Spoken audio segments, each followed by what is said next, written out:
नागपुर शांतिनगर थाना क्षेत्र अंतर्गत प्रेमनगर इलाके में 35 वर्षीय महिला के साथ कथित तौर पर आपत्तिजनक व्यवहार किए जाने का मामला सामने आया।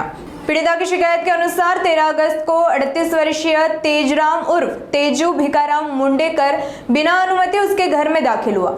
आरोप है कि घर में आने के बाद आरोपी महिला के पास गया और उसके साथ आपत्तिजनक बातें करते हुए शारीरिक सुख की मांग की, जिससे महिला ने खुद को अपमानित और असहज महसूस किया। इस घटना के वक्त पीड़िता का पति घर पर मौजूद नहीं था। आरोप है कि आरोपी ने पीड़िता से अश्लील हरकत करने का भी प्रयास किया। पीड़िता ने आरोपी को धक्का देते हुए अपना बचाव किया। तत्पश्चात उसने शांतिनगर थाने पहुंचकर शिकायत दर्ज कराई। पुलिस ने शिकायत के आधार पर आरोपी के खिलाफ संबंधित धाराओं में मामला दर्ज कर उसे हिरासत में लिया। फिलहाल पुलिस पूरे मामले की जांच कर रही है और घटना से जुड़े आरोपों की पुष्टि की जा रही है। जय हिंद।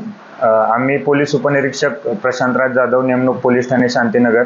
काल दिनांक 13 ऑगस्ट रोजी आम्ही दिवस पाळी कर्तव्यावर हजर असताना पोलीस ठाणे शांतीनगर येथे येऊन एका पीडित महिलेने तक्रार दिली की ती सकाळी 8 वाजता घरी झोपलेली असताना तिच्या नवऱ्याला काही कामानिमित्त घरापासून दूर पाठवून आरोपी नामे तेजराम उर्फ तेजू भिकाराम मुंडेकर वय 38 याने घराचा दरवाजा उघडून घरामध्ये आला व ती झोपलेली असताना तिच्या जवळ गेला व तिला शारीरिक सुखाची मागणी करून काही गैरवर्तणूक करण्याचा प्रयत्न केला आणि ती तात्काळ त्याला ढकलून बाहेर आली व तिनं शेजारच्यांच्या मदतीने पोलीस स्टेशन येथे आली आणि त्यावरून पोलीस ठाणे शांतीनगर येथे भारतीय न्याय संहिता कलम 75(2), कलम 79 आणि कलम 333 अन्वये गुन्हा दाखल करण्यात आलेला आहे।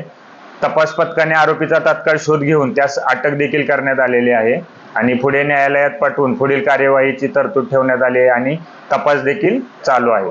सर, अटक आरोपीचा काय पार्श्व रिपोर्ट समोर आलाय का? कशा प्रकारचे गुन्हे आहेत? हो, नक्कीच। अटक आरोपीवर यापूर्वी देखील काही दखलपात्र आणि अदखलपात्र गुन्हे दाखल आहेत।